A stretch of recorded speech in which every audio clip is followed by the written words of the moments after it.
Shiruru shakalaya. Emaraba kuteru shakalaya. Baba, oh wa mbinguni, kuna Mungu kama wewe. Oh, ambia Yesu, ambia Yesu, ambia Yesu shida lako, ambia Yesu ataweza, ambia Yesu, ambia Yesu, ambia Yesu shida lako, ambia Yesu ataweza. Lobela Yesu, lobela Yesu, lobela Yesu likabonayo, lobela Yesu akoyoka, lobela Yesu,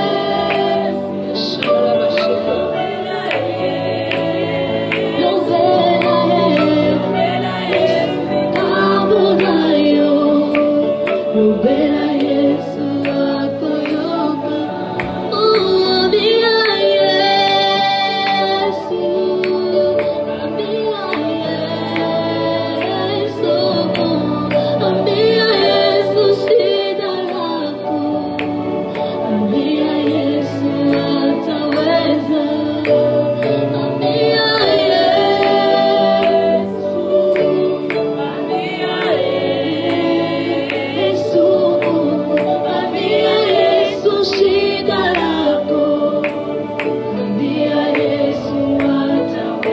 Oh Jehovah Jireh, oh Jehovah, oh Jehovah Jireh, Jehovah tu es le Dieu très au-dessus de nos vies, tu es élevé, tu es proclamé. Oh, au-dessus de tes problèmes, tu es élevé, tu es célébré. Yahweh, au-dessus de la maladie, tu es élevé, tu es célébré. Est-ce que tu peux lever, tu vas sur tes problèmes? Au-dessus de mes problèmes, tu es élevé, tu es proclamé. Le Dieu, oh, au-dessus de ma vie, tu es élevé. Je te laisse sur ma vie, tu es proclamé.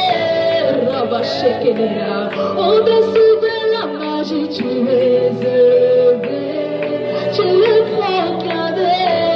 Le Dieu, oh Jehovah, tu es élevé, Jehovah, oh Jehovah, oh Jehovah, tu es le Dieu, la béni, Jehovah, Yahweh, Jehovah, je te lève dans ma vie, Jehovah, tu es élevé, Yahweh, Jehovah, tu es élevé, oh Yahweh, ton maman, Jehovah, tu es élevé, Jehovah, tu es élevé, Jehovah, tu es élevé, Jehovah, tu es le Dieu, Jehovah, tu es élevé, Jehovah, tu es le Dieu, oh Tatari Kamaranae, Yahweh, Jehovah, oh Tatari Kamaranae, élevé, Jehovah, nous t'appelons Seigneur.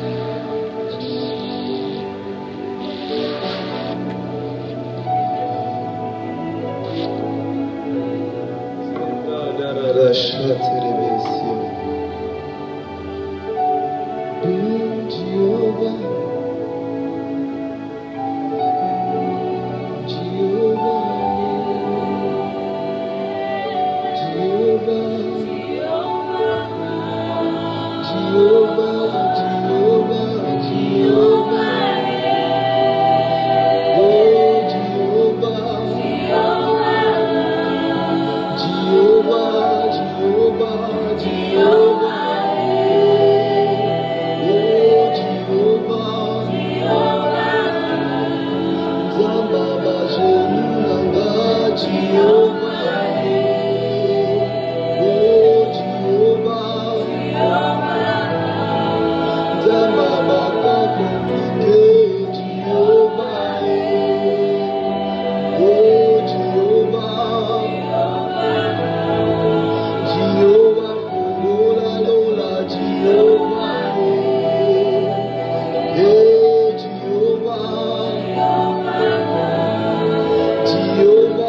Merci pour ces instants.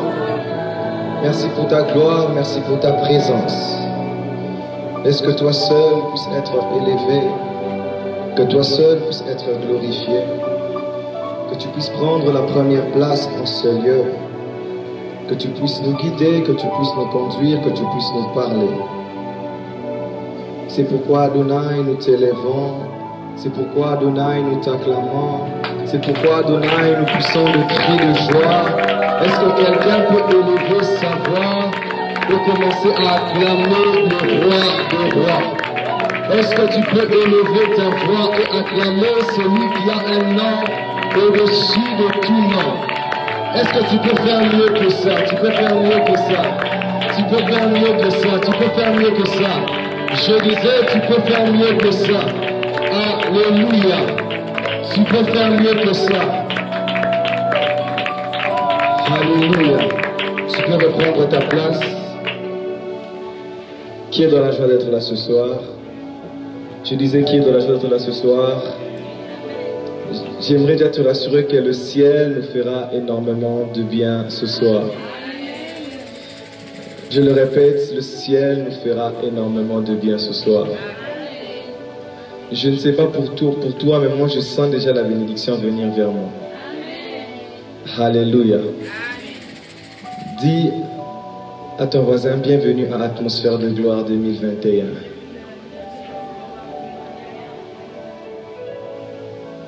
Et aujourd'hui, je sais que tu vivras la gloire de Dieu. Et non seulement nous avons un thème magnifique, nous avons aussi un orateur magnifique. Alléluia. J'aimerais te rassurer que réellement tu seras revêtu d'un habit nouveau. Alléluia. Si un général, on le respecte à cause des pétés qu'il porte sur sa tenue, à cause d'un nouveau tenue qui te sera attribué dans le monde spirituel, les sorciers de ta famille vont te respecter, les sorciers de ton avenir vont te respecter, les sorciers de ton quartier vont te respecter, parce que tu auras un nouveau vêtement, un nouvel équipement qui va te positionner. Alléluia. J'aimerais dire que ce n'est pas moi l'orateur de ce soir. Alléluia. Nous commençons avec un orateur qui parle bien. J'aime le dire, c'est un homme vraiment intelligent, un homme vraiment éloquent. C'est un homme qui, à chaque fois que je l'entends, ça l'arabe bien. Un homme loin, il est le visionnaire du ministère Les Invincibles. C'est un homme, j'ai pas envie de beaucoup parler, je sais qu'il vous fera énormément du bien. Et je sais que vous serez énormément bénis ce soir. Est-ce que, pendant que l'homme de Dieu, le docteur Ulrich Ependa s'avance, est-ce qu'on peut acclamer pour le Seigneur? Est-ce qu'on peut acclamer pour le Seigneur?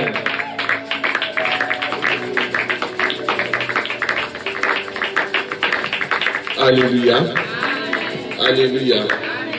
Est-ce que tu peux bien acclamer le Seigneur? Je vois 4 personnes qui acclament le roi. Je vois 7 personnes acclamer Dieu. Je vois 12 personnes célébrer le roi des rois. Je m'attendais à ce que toute l'église acclame le Seigneur. Alléluia. Alléluia. Alléluia. Tu peux reprendre ta place un moment.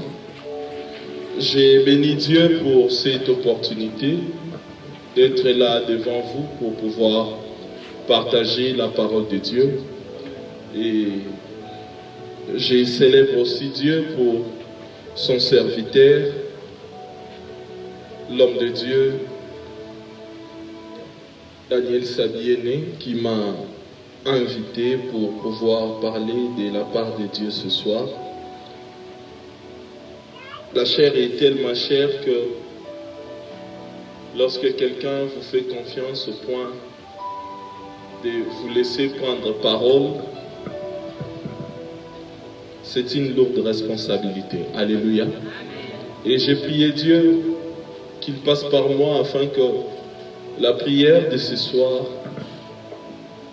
soit aussi chère que la chair l'est. Alléluia. Alléluia. Je salue la présence d'un homme de Dieu bien, le prophète Dodo, que je vois au fond. Un homme de Dieu bien. Et je crois que ce soir, Dieu va nous faire énormément du bien. Alléluia. Merci pour l'amène à François Pesanga, Mento Mesana. Alléluia. Amen à qui nous croyons. Alléluia. Nous allons nous lever pour lire la parole de Dieu. Et voilà, les saliatos, saliatire kanados. Nous redisons les tailles, sabro d'alaïch. Caro de la sophélie. Luc chapitre 4.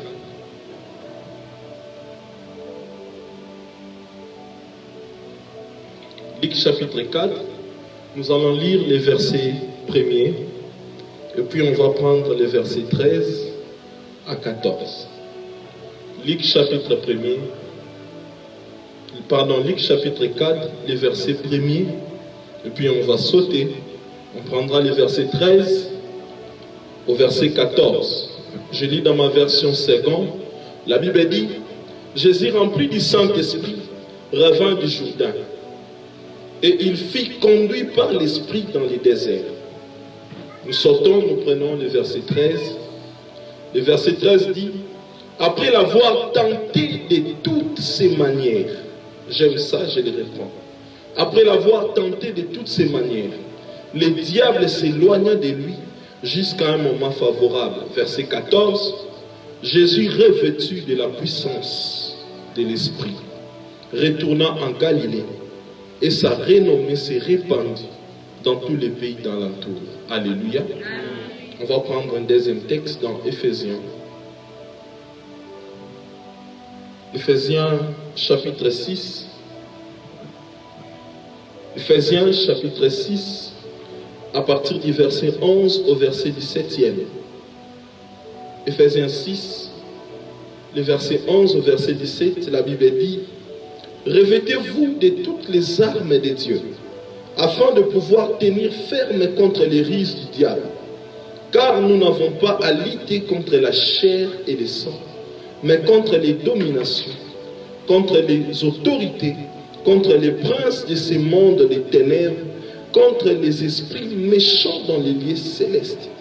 C'est pourquoi prenez toutes sortes des armes de Dieu, afin de pouvoir résister dans le mauvais jour et tenir ferme après avoir tout surmonté. Verset 14. Tenez donc ferme et à vos reins la vérité pour ceinture. Revêtez la cuirasse de la justice. Mettez pour chaussures à vos pieds les ailes que donne l'évangile de paix. Verset 16. Prenez par-dessus tout cela les boucliers de la foi, avec lesquels vous pourrez éteindre tous les traits enflammés du mal. Prenez aussi les casques du salut et l'épée de l'esprit qui est la parole de Dieu. Alléluia. Tu peux acclamer et reprendre ta place. Est-ce que tu peux acclamer et reprendre ta place? Alléluia. Alléluia. Waouh, quel thème. Vous savez, il y a des thèmes quand on vous l'annonce, vous voyez tout de suite comment se présentent les hostilités. Alléluia. Alléluia. Et sous cette atmosphère de gloire, nous allons débuter notre première séance. C'est aujourd'hui la première séance, non? Ouais. Nous allons débuter notre première séance. Je prie que l'Éternel puisse poser une prémisse saine afin que le reste le soit aussi. Alléluia. Je bénis Dieu pour ta présence et j'aimerais parler ce soir autour du thème les revêtements spirituels. Alléluia. Vous savez, lorsqu'on entend tous ces thèmes, chacun se fait une idée dans sa tête. Chacun imagine les revêtements. Une autre personne peut s'attendre à recevoir un manteau prophétique ce soir. Une autre personne peut s'attendre à recevoir un manteau doctoral apostolique. Une autre personne peut s'attendre à recevoir un manteau de miracles, de prodiges, de signes. Tout dépend de la soif, de la compréhension de tout un chacun de nous. Est-ce que quelqu'un m'en suit? Mais ce qui est important que le peuple de Dieu doit savoir, c'est que lorsqu'on parle des revêtements spirituels, on parle de beaucoup de choses. Alléluia. Lorsqu'on parle des revêtements spirituels, on parle de beaucoup de choses. Mais le tout se résume en revêtements. Alléluia. Alléluia. D'entrée de jeu, pour commencer, j'aimerais dire à quelqu'un que le revêtement spirituel n'est pas une affaire de bébé. Quelqu'un avec moi? Le revêtement spirituel n'est pas une affaire de païens.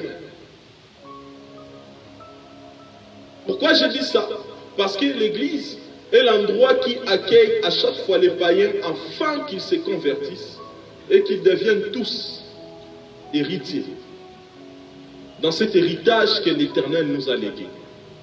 Alléluia. Donc tel que nous sommes venus là, je prie Dieu que si tu n'as pas reçu Jésus-Christ comme Seigneur et Sauveur, que ton cœur s'ouvre maintenant. Amen. Parce que j'ai prié Dieu d'être là au début de cette prédication pour frapper à la porte du cœur de tout un chacun. Là où il verra qu'il n'est pas encore installé, que l'Éternel possède ta vie, qu'il devient le maître de ta vie. Parce que Dieu ne s'hasardera pas de te donner son revêtement spirituel si tu n'es pas encore né de nouveau. Frères, sœurs, on doit arrêter un moment à faire ce que les Kinois appellent l'oyenge. Est-ce que quelqu'un est avec moi? On doit arrêter à faire un moment ce qu'on appelle l'oyenge. Hein? Ces choses-ci, ce n'est pas pour les païens. Les revêtements spirituels, ce n'est pas pour les païens. Il faut que tu deviennes réellement fils de Dieu, enfant de Dieu, pour que Dieu t'accorde enfin son revêtement. Pourquoi? Parce qu'il n'y a pas de revêtement sans Bible. Dieu ne te donnera jamais un revêtement pour raison d'esthétique. Tes yeux, tes oreilles, tes jambes, tes pieds, tes bras suffisent déjà pour raison d'esthétique. Dieu n'accordera jamais le manteau spirituel à quelqu'un pour raison de décoration.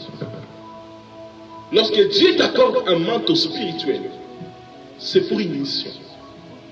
C'est pour un but. Dieu a des objectifs à atteindre.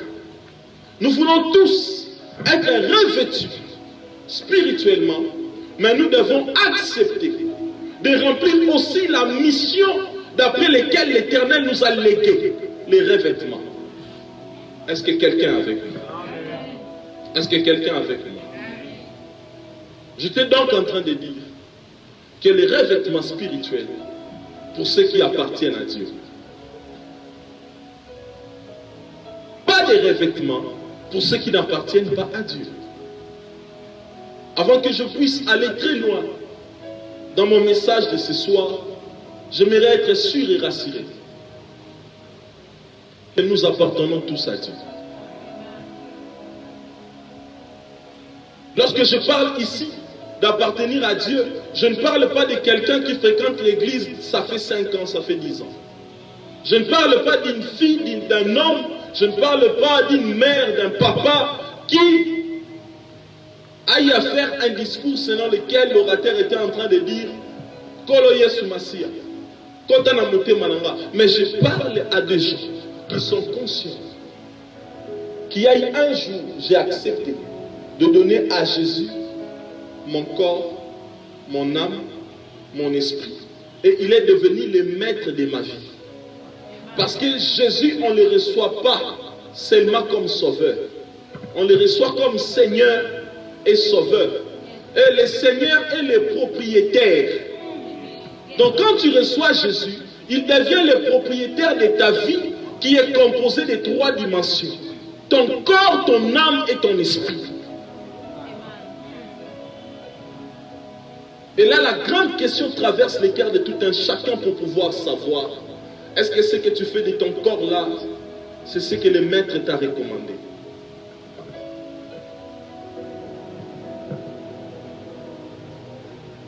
La chose qui puisse te dire que tu appartiens réellement à Dieu, c'est lorsque ton corps, ton âme et ton esprit est contrôlé par le Seigneur Jésus-Christ. Laisse-moi dire à quelqu'un, tu peux être guéri du sida mais aller en enfer. Tu peux être guéri de la paralysie mais aller en enfer. Et ta grande surprise serait de voir la personne qui était morte du cancer au ciel. Parce qu'il n'est pas question ici de sauver seulement la chair et le sang, mais de sauver la chair, l'âme et l'esprit. Avant que je n'aille plus loin, si tu es là, ta manière de marcher, ta manière de te conduire n'est pas digne de ceux des enfants de Dieu. Si tu as honte de Dieu aujourd'hui, il aura honte de toi demain. La chose la plus difficile, c'est celui de pouvoir contrôler demain et le lendemain. On ne sait pas qui d'entre nous quittera la terre des humains demain ou après-demain. Il est écrit, l'homme n'est pas le maître de son souffle pour y en retenir. Nous dépendons tous de celui qui nous a prêté le souffle. Tu es là, ta vie n'est pas encore à Dieu. Je suis là prêt à faire une prière avec toi. Jésus est là, disposé à te recevoir et te donner une sémence qui te donnera la possibilité non seulement d'expérimenter Dieu sur la terre, mais que ce jour-là, que tu sois au milieu des saints en train de célébrer le roi des rois. Si tu es là, lève-toi.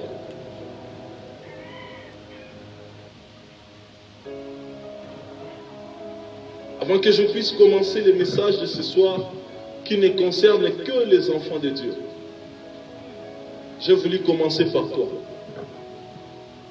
Jésus est réellement le Seigneur de ta vie. Parce que je veux parler des choses qui n'appartiennent et qui ne concernent que ceux qui ont Jésus comme Seigneur et Sauveur.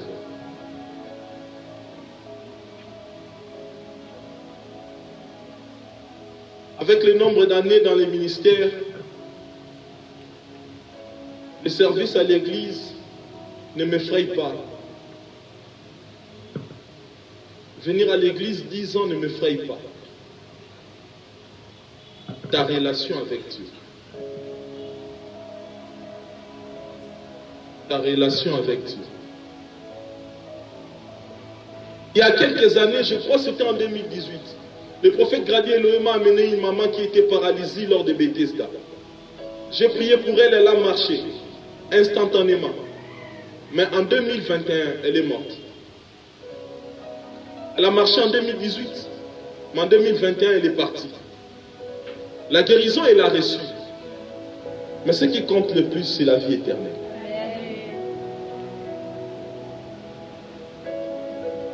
Je prête encore 35 secondes pour prier avec quelqu'un qui, après m'avoir écouté, s'est dit en âme et conscience que je ne suis pas de Dieu.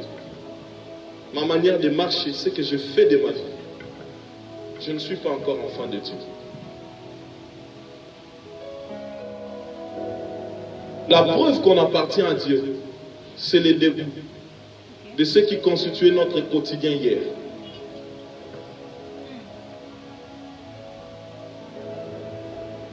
Je peux fermer ma Bible et partir. Ne pas prêcher, ne pas prophétiser, ne pas prier pour les gens. Mais s'il ne serait quelqu'un qui venait à l'église mais qui n'appartenait pas à Dieu, arriva à ouvrir son cœur, je rentrerai chez moi et dormir avec une grande paix. Il me reste 15 secondes. En âme et conscience, tu te reconnais. Et là, je ne marche pas bien avec Dieu. Au dernier jour, il n'y aura pas que des prophètes, des docteurs, des pasteurs à qui Dieu dira « je ne l'ai jamais connu ». Il y aura aussi des protocoles des intercesseurs et les bandimiaments à qui le Seigneur n'a jamais connu.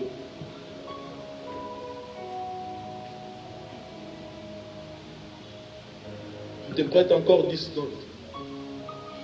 Tu reconnais que la vie que tu mènes, ce n'est pas celle des enfants de Dieu. Lève-toi, je vais prier avec toi.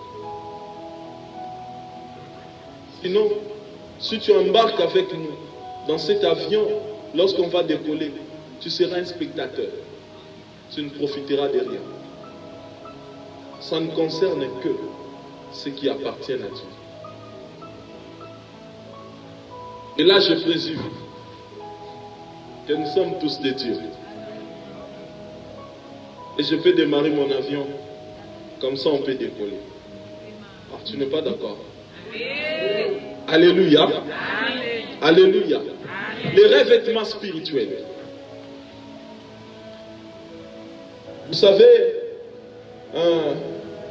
ce terme, on peut en parler pendant toute une année.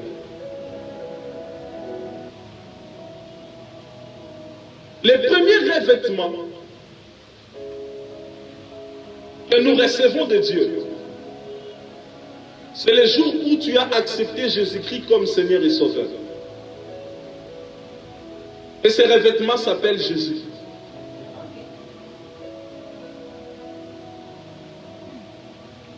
La Bible dit dans Romains chapitre 8, il y a maintenant aucune condamnation pour ceux qui sont en Christ. On exprime les dedans. Les dedans. Lorsqu'on dit c'est à l'intérieur, en classe, en chambre, c'est-à-dire la personne ou la chose se trouve à l'intérieur de la chambre. Dans le jour où on reçoit Jésus, tu entres en Christ et Christ devient ce revêtement qui t'entoure. Le premier revêtement que nous recevons de Dieu, c'est Christ. C'est ici maintenant le pourquoi de mon insistance au début de cette prédication. Parce que Christ ne peut pas te revêtir et que tu restes dans tes mauvaises vies d'avant. Alléluia. Alléluia. Ça, c'est le premier revêtement. Ceux qui acceptent Jésus comme Seigneur et Sauveur, ils reçoivent de Dieu Christ. Et toi, tu vis en lui, lui devient ton revêtement. Et lorsque tu reçois ce premier revêtement qui est Christ, c'est alors que ce revêtement va appeler la deuxième catégorie de revêtements. Et cette deuxième catégorie de revêtements s'appelle les armures spirituelles. Est-ce que quelqu'un me suit? Les armures spirituelles. Éphésiens chapitre 6 que nous venons de lire, la Bible dit, revêtez-vous de toutes sortes des armes spirituelles.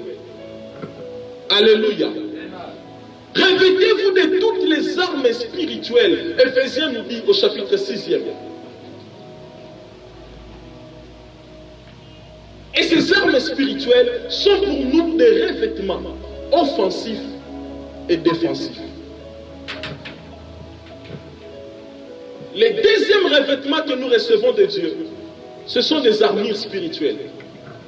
Et les armures que nous recevons de Dieu sont offensifs et défensifs. La Bible parle de la cuirasse de la foi.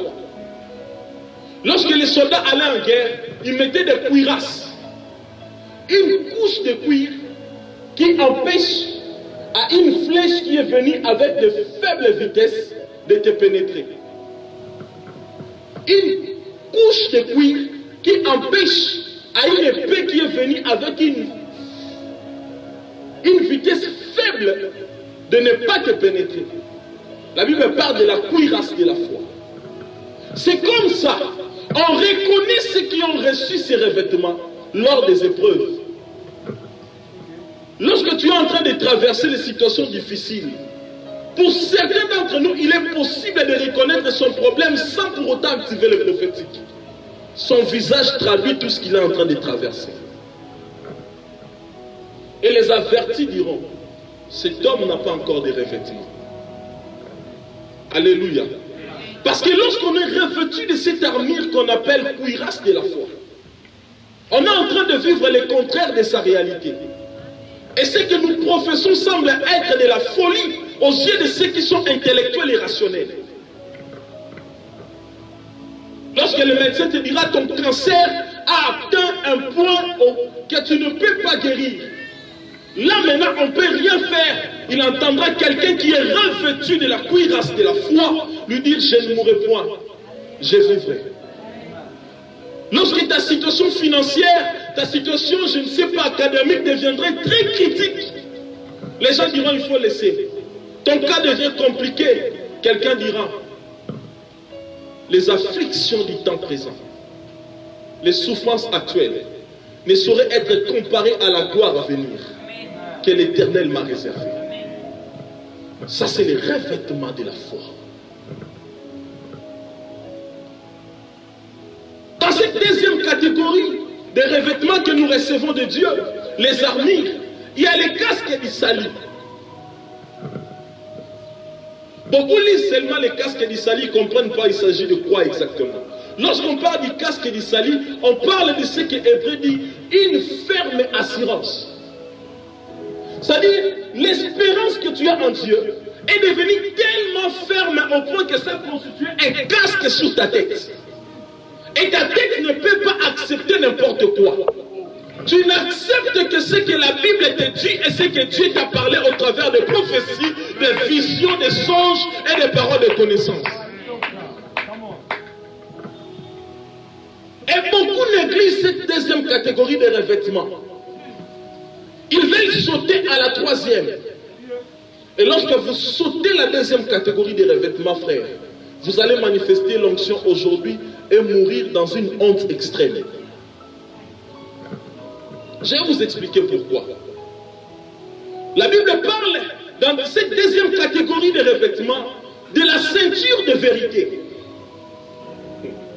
Ah, j'aime Dieu. La ceinture de vérité.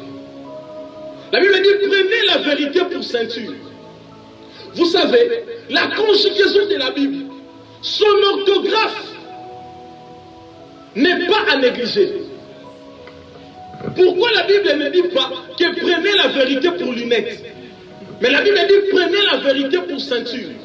Parce que la ceinture est la chose qui soutient ton habit,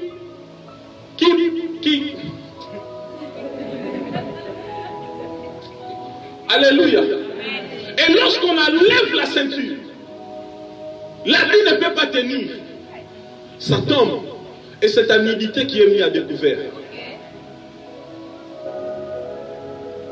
En d'autres termes, la vérité garantit ton intimité et ta nudité.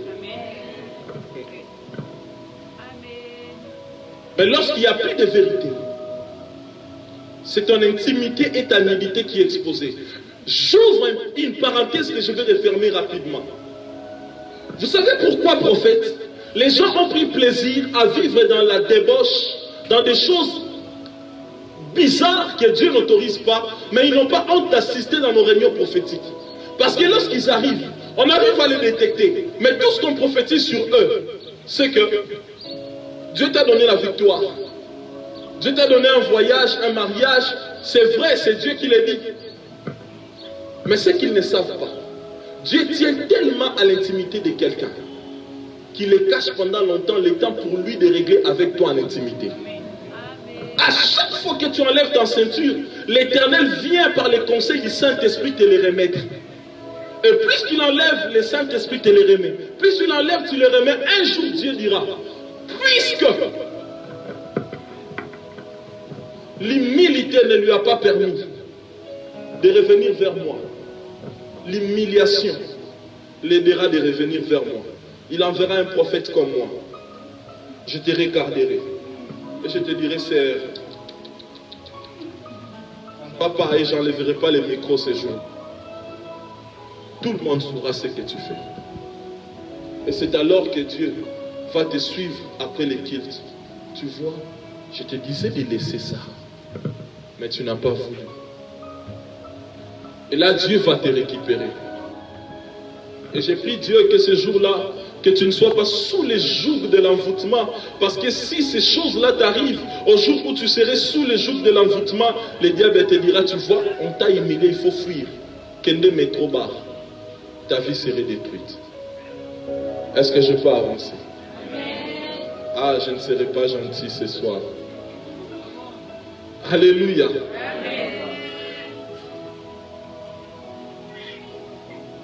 Il n'y a pas plus important. Il n'y a pas plus important, suivez-moi très bien.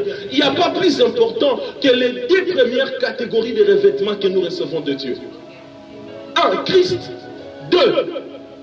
Les armures spirituelles. Je vous dis vrai, tu peux quitter cette terre sans faire marcher les paralytiques. Tu iras au ciel si tu as été correct avec Dieu.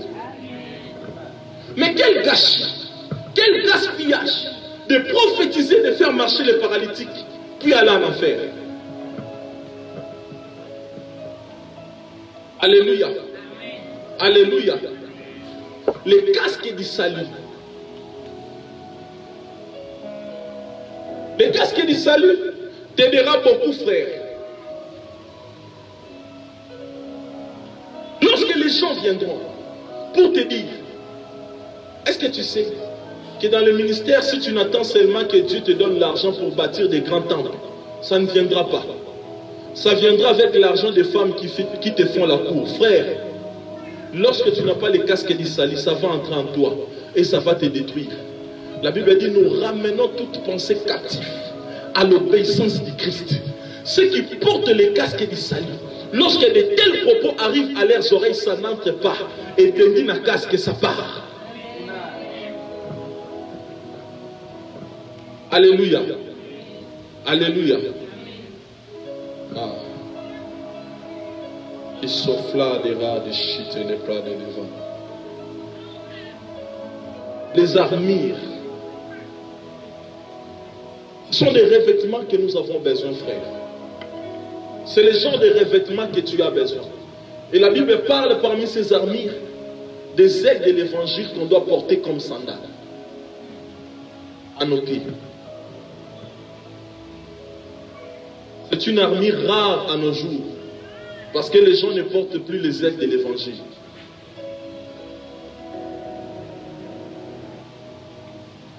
Les gens ne veulent plus parler, inciter les gens à abandonner les péchés. Inciter les gens à marcher correct avec Dieu. Sans les ailes de l'évangile, personne ne poussera son prochain à craindre l'Éternel. Sans les ailes de l'évangile, personne ne pourra sortir de sa maison pour aller évangéliser ceux qui sont en train de périr dans les camps du diable. Je pose la question ici. Le mandat que Dieu nous a donné dans Matthieu chapitre 28, c'est d'aller faire les nations les disciples.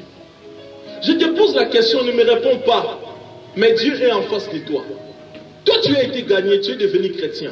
Combien de personnes as-tu sauvé parce que tu as écouté? Tu as évangélisé combien de personnes depuis que tu es devenu enfant de Dieu? Dans le livre de Marc, le jeune homme en qui on a chassé toute une légion des esprits mauvais a gagné les Décapoles, 10 villes. Dans la foi de quelques jours seulement, a gagné 10 villes. Et tu es fier de dire que moi j'ai 10 ans dans la foi. Combien des âmes as-tu gagné? Crois-tu que c'est seulement le travail des prophètes, des docteurs et des évangélistes? C'est notre mandat à tous. Si tu ne dis pas Amen, je vais enfoncer le cœur. Alléluia. Alléluia. Et sans ces revêtements, on ne va pas bien faire l'œuvre de Dieu. Nous devons être revêtus des ailes qui donnent l'évangile. Nous devons être revêtus de la cuirasse de la foi. Nous devons être revêtus des casques du salut. Et la Bible parle de l'épée, qui est la parole de Dieu.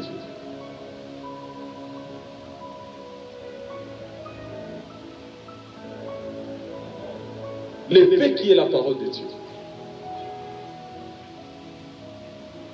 Vous savez, de manière très résumative, le péché, c'est la désobéissance à Dieu. C'est ça le péché. Lorsque tu désobéis à ce que Dieu t'a dit, tu commets un péché. Ne tue pas, tu tues, tu commets un péché. Ne vole pas, tu voles, tu commets un péché. Mais je vais maintenant vous parler d'un péché que beaucoup d'entre nous commettent. Mais ils ne s'en rendent pas compte. Et cette parole de la loi ne s'éloigne pas de votre bouche. Méditez-les jour et nuit. Voyez, hein? Ce jour-là que tu passes sans méditer, les jours et la nuit, tu désobéis à Dieu, tu commets un péché. Alléluia. Mais lorsque vous êtes revêtus de cette armure qu'on appelle l'épée, la parole de Dieu, il te sera difficile de traverser les jours, la nuit, sans méditer la parole. Vous devrez méditer. C'est un revêtement.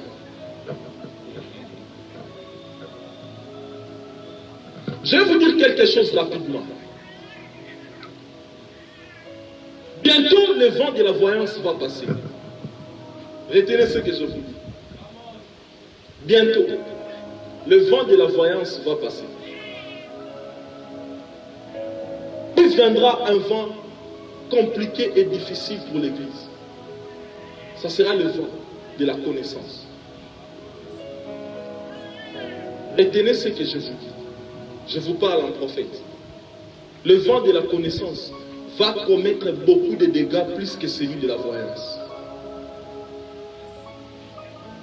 Parce que la Bible dit que mon peuple périt, pas parce qu'il manque de vision, pas parce qu'il manque de prière, mais parce qu'il manque la connaissance. Et Daniel dira, ceux qui connaîtront leur Dieu agiront avec fermeté. Jésus-Christ, en œil du prophète, il a regardé les jours à venir, les jours que nous sommes en train de traverser. Il a vu comment est-ce que les connaissances erronées venant du monde des ténèbres vont envahir le monde. Il pose la question, lorsque le Fils de l'homme reviendra, trouvera-t-il la foi? Parce que la foi vient de ce qu'on entend. Alléluia. Répétez cette armure qui est l'épée, la parole de Dieu. La seule chose qui épargnera l'Église au fond de la connaissance qui sera en train de venir. De manière résumative, le vent de la connaissance va venir faire voir à l'Église que la Bible ne suffit pas pour être spirituelle. Le vent de la connaissance viendra pour vous faire voir que Dieu n'est pas au centre de tout, c'est l'homme qui est au centre de tout. Et ceux qui n'auront pas la connaissance de leur Dieu ne vont pas agir avec fermeté. Ils seront à l'église, mais tout en appartenant au diable. je prie Dieu que tu ne sortes pas de cet endroit sans cette armure. Que Dieu t'ait rêvé de sa parole. Alléluia. Que Dieu t'ait rêvé de sa parole. Que Dieu t'ait rêvé de sa parole. Alléluia. Alléluia. Et je vais parler de la troisième catégorie. Les revêtements. C'est la catégorie que beaucoup de gens aiment à l'église. Alléluia. Les revêtements de la puissance. Alléluia. Les revêtements de la puissance. Dis après moi les revêtements de la puissance. Répète encore les revêtements de la puissance. Alléluia. Luc chapitre 4. La Bible dit Jésus revêtu de la puissance de l'Esprit. Il retourna en Galilée. Revêtu de quoi? De la puissance de l'Esprit. Revêtement spirituel.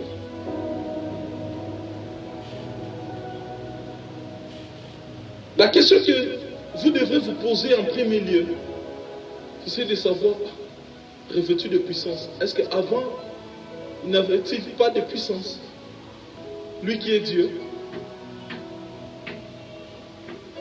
Alléluia. Je vais vous expliquer. Au fait, la puissance,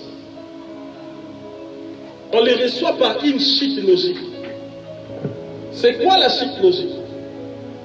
Tu reçois Jésus comme Seigneur et Sauveur. Lui te donne le pouvoir de devenir enfant de Dieu. Et lorsque tu deviens enfant de Dieu, le Saint-Esprit vient habiter en toi. Et lorsque le Saint-Esprit vient habiter en toi, il t'amène des paquets. Le fruit et les dons du Saint-Esprit. Tu reçois le fruit et les dons du Saint-Esprit. Et c'est alors que la flamme de la puissance qui est descendue dans Actes chapitre 2 vient se reposer sur toi. C'est alors que tu deviens puissant. Ça, c'est la puissance. Mais le revêtement de la puissance, c'est le manteau que Dieu te donne pour aller accomplir une mission bien précise.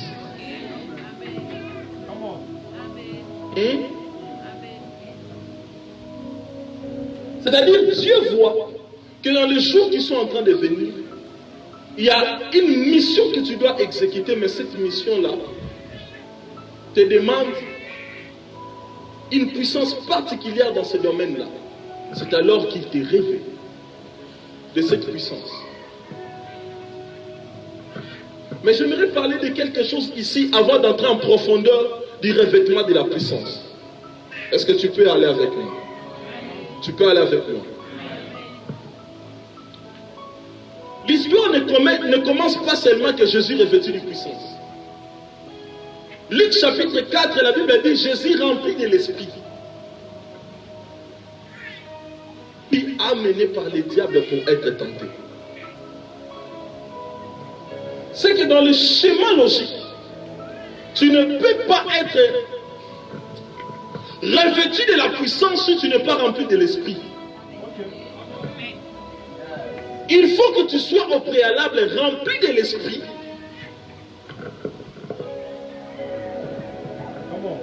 pour que les revêtements de la puissance viennent après. Et lorsque tu es rempli de l'Esprit, Dieu te fera passer par un test. Celui de laisser les diables venir te tenter. Et la tentation des diables est toujours axée sur 3 domaines.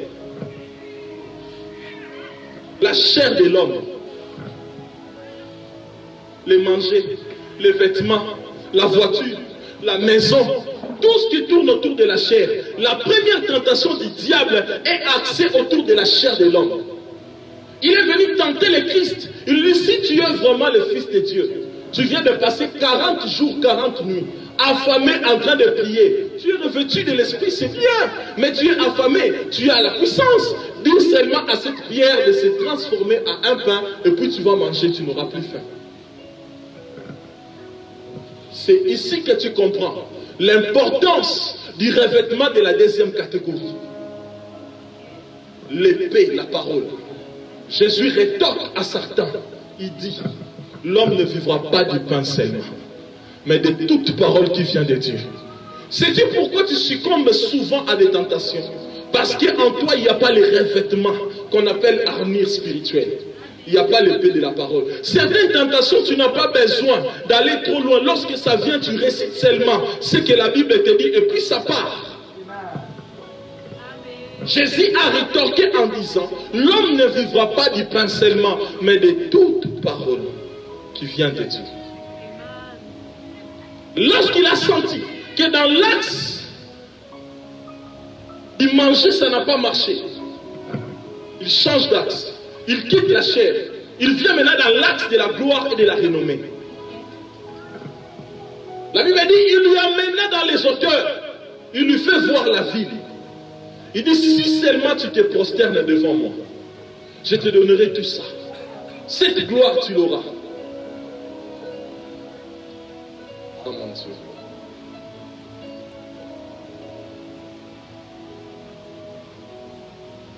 Et Jésus répondit, il est écrit, tu adoreras ton Dieu et lui seul. Alléluia. Alléluia. Et vous comprenez avec moi que là, c'est maintenant des armures, des revêtements de deuxième catégorie qui est en train d'interagir. Les casques du salut qui nous poussent à pouvoir croire de manière très ferme à Dieu et à Dieu seul. Je vais le lire du haut de la chair. J'en ai assez de recevoir les jeunes qui sont en train de venir. Papa, j'ai besoin de la délivrance. Oh, mais toi, on t'appelle prophète, non? Toi, tu prêches, non? Oh non, je suis parti voir un homme de Dieu pour ouvrir mes yeux, qu'il prie pour moi, que je commence à voir avec les détails. Il m'a donné des prières, il m'a dit de dessiner ça, de faire ça pendant la nuit. Et puis, je commence à voir maintenant des êtres compliqués qui apparaissent. Je te dis, frère, tu n'as pas connu la parole de Dieu. Voilà pourquoi tu acceptes tout. J'ai les gueulé. J'ai dit, donc toi, tu es en train de vendre ton âme au diable pour la voyance qui ne va pas t'acheter la voiture. C'est très bête. Hein?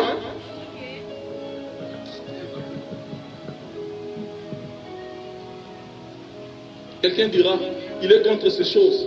Parce que lui, il n'opère pas dans ça. Ah, que Dieu te fasse grâce que tu me trouves dans ces choses.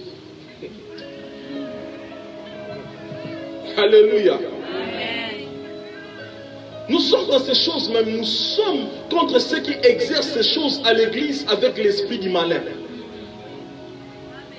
Je vous dis vrai. Les détails ne rassurent en rien l'appartenance à Dieu. Hein?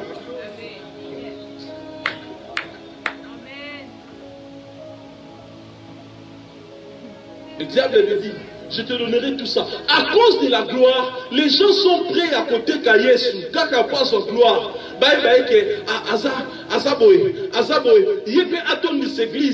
est prêt à côté de Yesu. Tout ça pourquoi? Pour la gloire de cette terre. Mais Jésus-Christ, lui qui était revêtu dans toutes les trois catégories, il a dit au diable, tu n'adoreras que ton Dieu et lui seul. Frère, je dis toujours aux gens, si bâtir des grands temples dans le ministère, il faut mélanger Dieu avec des histoires. Je partirai avec les quelques membres que Dieu m'a donnés, avec beaucoup de joie et de tranquillité au ciel. S'il faut passer par des pratiques malsaines pour pouvoir devenir élevé, puissant financièrement et matériellement, je partirai avec le paix que Dieu m'a donné, avec un grand calme et beaucoup de joie. Alléluia. Alléluia. Et lorsqu'il a senti que dans le domaine de la gloire, Jésus n'en a pas besoin parce que nous qui appartenons à Dieu, la gloire revient à Dieu lui seul. Apocalypse dit, à toi l'honneur, à toi la gloire, à toi la puissance, à toi la magnificence. On n'en a pas besoin nous. Pourquoi tu cherches la gloire à tout prix? Parce que tu manques les revêtements des armures. Ceux qui ont les revêtements des armures ne cherchent pas la gloire. Mais lorsque Dieu remarque qu'ils sont réellement revêtus des armures de Dieu, Dieu vient poser sur eux les revêtements de la puissance, afin que lorsque la puissance va se manifester, que toute la gloire revient à lui et lui seul. Alléluia. Alléluia. Et il a quitté le domaine de la gloire. Il a pris le troisième axe.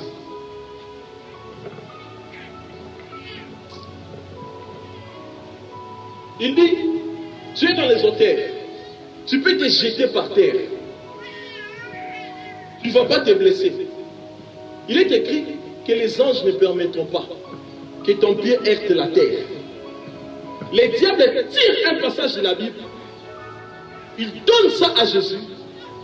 Non pas pour qu'il puisse faire la volonté de Dieu, mais pour pouvoir désobéir à Dieu. Parce que l'ordre ne venait pas de Dieu. L'ordre venait du diable. Est-ce que Jésus était incapable de sauter dans les hauteurs jusqu'en bas et qu'il ne soit pas blessé? La personne qui a contredit la loi de la nature qu'on appelle la pesanteur, était-il incapable de descendre? Non. Mais l'ordre ne venait pas de Dieu. Ça venait du diable. Je vais te dire quelque chose. Une manière de te sonder et de sonder les autres, qui sont en train de faire les choses de Dieu, mais ils sont sous les ordres du diable et contrôlés par le monde des ténèbres. C'est lorsque quelqu'un commence à prendre les paroles des Écritures et les brandir lorsqu'il est en train de commettre les bêtises. Je donne l'exemple. Il a 3 sœurs, 4 sœurs qu'elle est en train de gérer. Tu lui dis, tu sais que ça c'est pas bien. Il dit, Salomon avait 1000 femmes.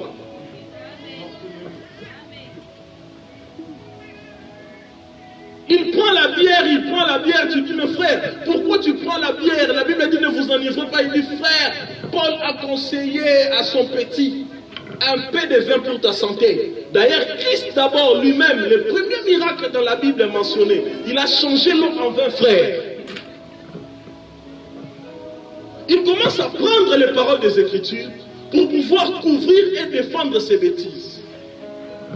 Tu es sous contrôle du monde des ténèbres. Alléluia.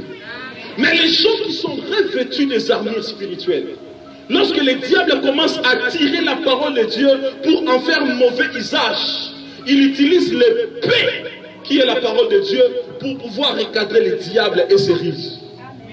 Alléluia. Alléluia. Et écoutez ce que Jésus dit. Il est écrit, tu ne tenteras point ton Dieu. Alléluia. Mais j'ai aimé la conclusion. La Bible dit ceci. Après l'avoir tenté de toutes les manières. Ici, je me rallie à l'apôtre Paul qui dit, frère, vous n'avez pas encore lutté jusqu'au sang avec le péché. Je connais ce que ça fait, frère. Il y a des jours où tu luttes jusqu'à ton sang avec le péché. Le péché te dit, Lelo manayo tokosilana. La seule chose qui t'aidera au jour où tu commences à lutter jusqu'au sang avec les péchés, c'est cette armure qu'on appelle l'épée. La parole. Alléluia. C'est ce jour-là que le Saint-Esprit te soufflera dans tes oreilles, même lorsque tu ne connais pas exactement là où ce passage se trouve. Mais tu entendras dans tes oreilles la Bible traverser comme les sons du radio et te dire, l'Éternel Dieu ne permettra pas qu'une tentation qui t'est supérieure en force t'arrive. Tu peux le vaincre. Alléluia. Alléluia. Il était déjà rempli du Saint-Esprit. Mais le diable l'a tenté de toutes ses manières. Et lorsqu'il a surmonté toutes les manières de tentation, la Bible dit, Jésus revêtu de la puissance de l'Esprit. Révélérando sepedene. Revêtu de la puissance de l'Esprit. Avant le revêtement de l'Esprit, il y a des phases transitionnelles. Tu dois être rempli de l'Esprit. Tu passeras par les tentations du diable. Si tu ne l'as pas encore connu, demande à Sabienne, demande à Eloé, demande à Dodo. Tu viens faire les services, tu as prophétisé terriblement sur les gens. Tu as prié pour les gens, ils sont guéris. Tu rentres à la maison, au petit frère Alia et Bilo Konayo, aux en a 2000 francs dans la poche. Tu remets maintenant en cause l'onction que Dieu t'a donnée. Ah mon Dieu. Alléluia. Tu remets maintenant en cause l'onction que tu as. La penza. Misa nzambe nyoso na osala ovina ngai kende boye. Parce que yeba da ke diable ça bande tromper. Ali na l'action que non petit à côté mabe. Alléluia. Mais lorsque Jésus a surmonté tout cela, la Bible dit, Jésus revêtu de la puissance de l'Esprit, retourna en Galilée. Alléluia. Je vous ai dit au début de ce message que les revêtements, ce n'est pas pour des raisons de décoration, mais pour la mission. Revêtu de la puissance de l'Esprit, Jésus retourna en Galilée. Galilée, c'est la terre où l'atmosphère te propulse pour pouvoir opérer. Après Galilée, il est parti à Nazareth. Nazareth, c'est ta terre natale, la terre des contestations. Lorsque Dieu te revêt de la puissance de l'Esprit, il t'enverra sur une terre où tu seras accepté facilement. Et sur cette terre, la gloire de Dieu sera sans forcing.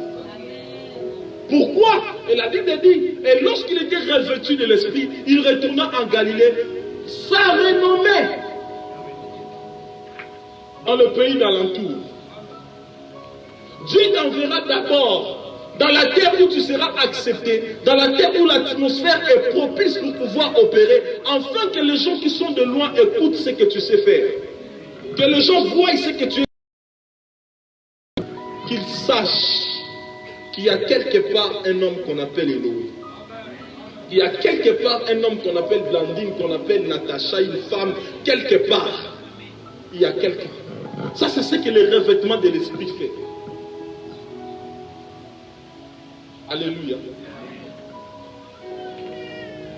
Donc si tu reçois aujourd'hui le revêtement de l'Esprit,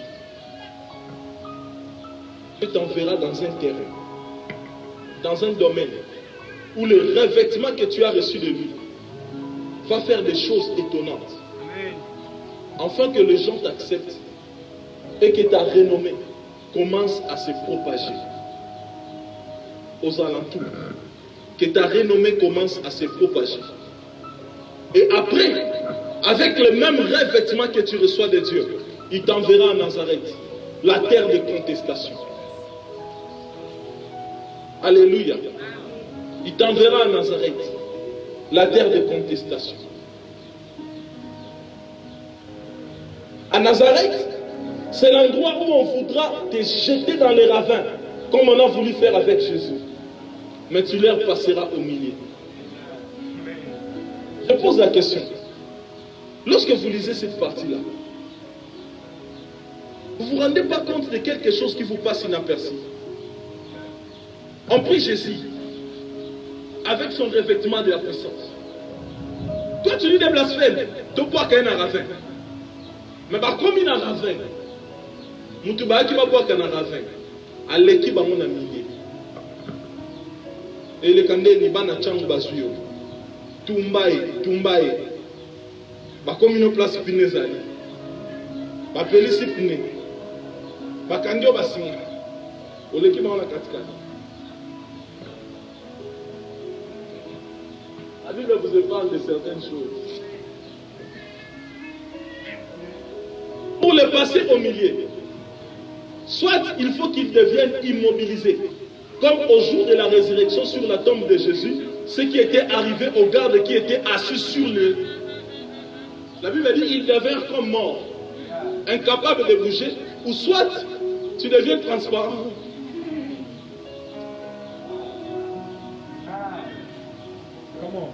Sur la terre de contestation, le manteau de la puissance t'amènera dans la dimension des prodiges. Le manteau de la puissance te donnera l'accès au surnaturel. Là où la chair et les hommes seront incapables de pouvoir faire quelque chose pour toi, le manteau que tu as sur toi, le revêtement de la puissance que tu as reçu de Dieu, va opérer quelque chose de surnaturel et tu vas t'en sortir.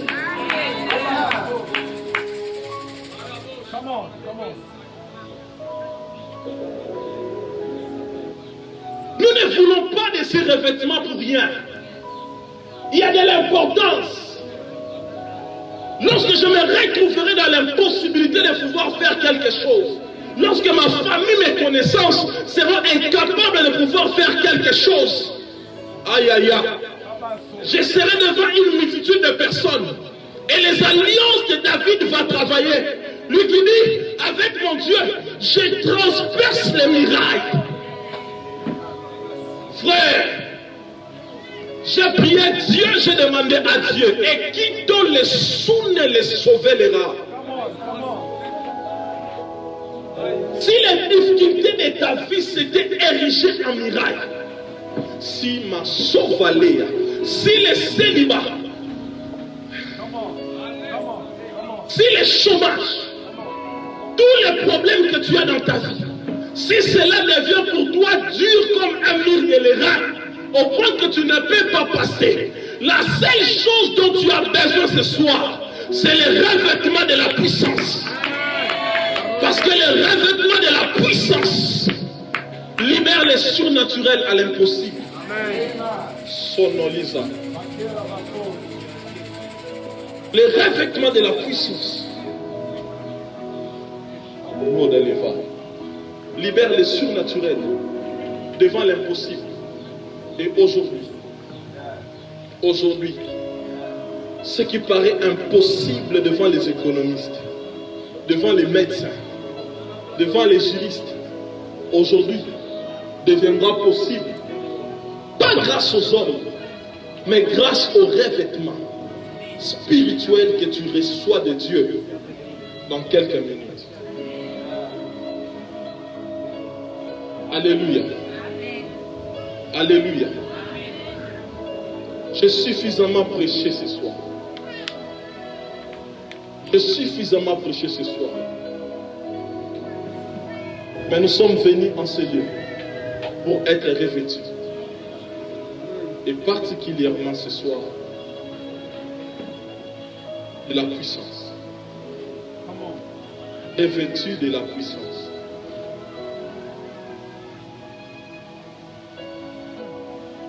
Je vais dire quelque chose avant que tu te lèves, pour qu'on prie.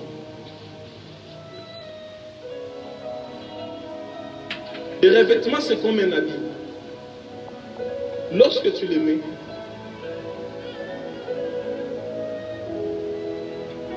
tout le monde verra la couleur de l'habit que tu as mis.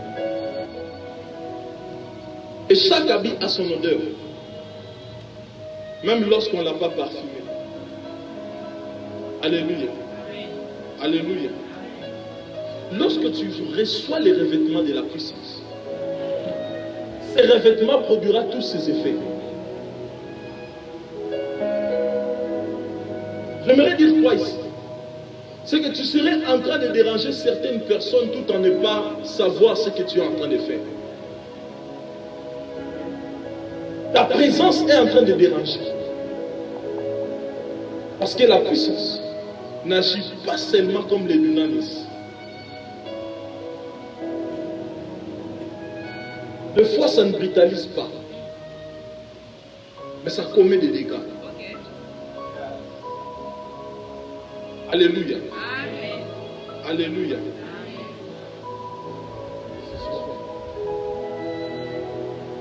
Nous avons besoin de recevoir ces revêtements de Dieu. Les revêtements de la puissance. Lève-toi là où tu es. On va prier. Et notre Père qui est dans le ciel va nous revêtir. Notre Père qui est dans le ciel va nous revêtir du revêtement de la puissance.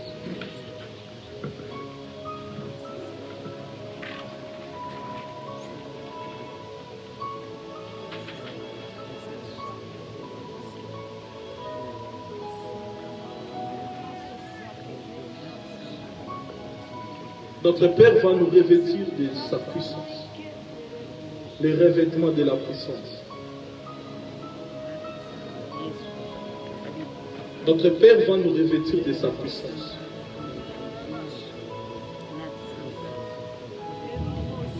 Tu vas maintenant prier, tu vas dire à Dieu, Seigneur, la contestation est devant moi. Les difficultés sont devant moi. J'ai besoin des revêtements de la puissance. J'ai besoin des revêtements de la puissance. Rêvez-moi de ta puissance ce soir. Rêvez-moi de ta puissance ce soir. J'ai beaucoup de défis à relever. J'ai beaucoup de combats à livrer devant moi.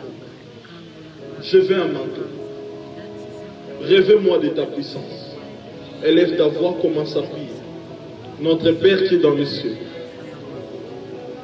Nous te le demandons, Père. Nous te le demandons, Père. Révèle-nous, Père éternel, de ta puissance. Que les revêtements de la puissance tombent sur nous.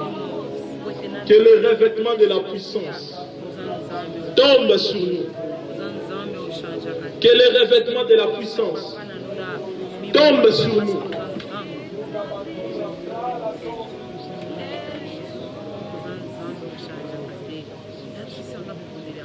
Que les revêtements de la puissance tombent sur nous.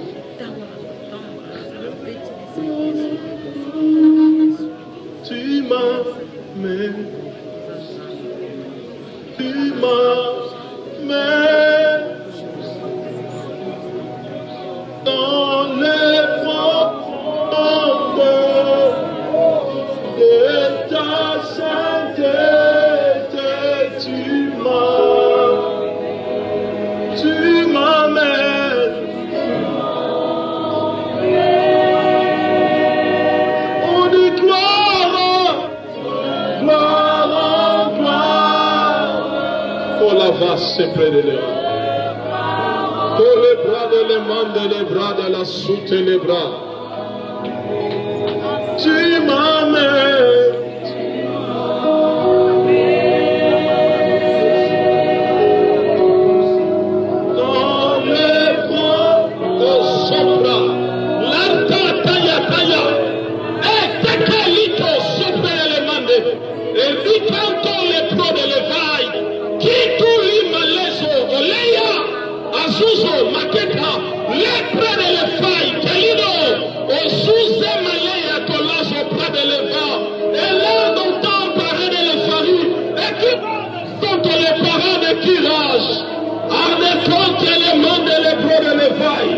Recaso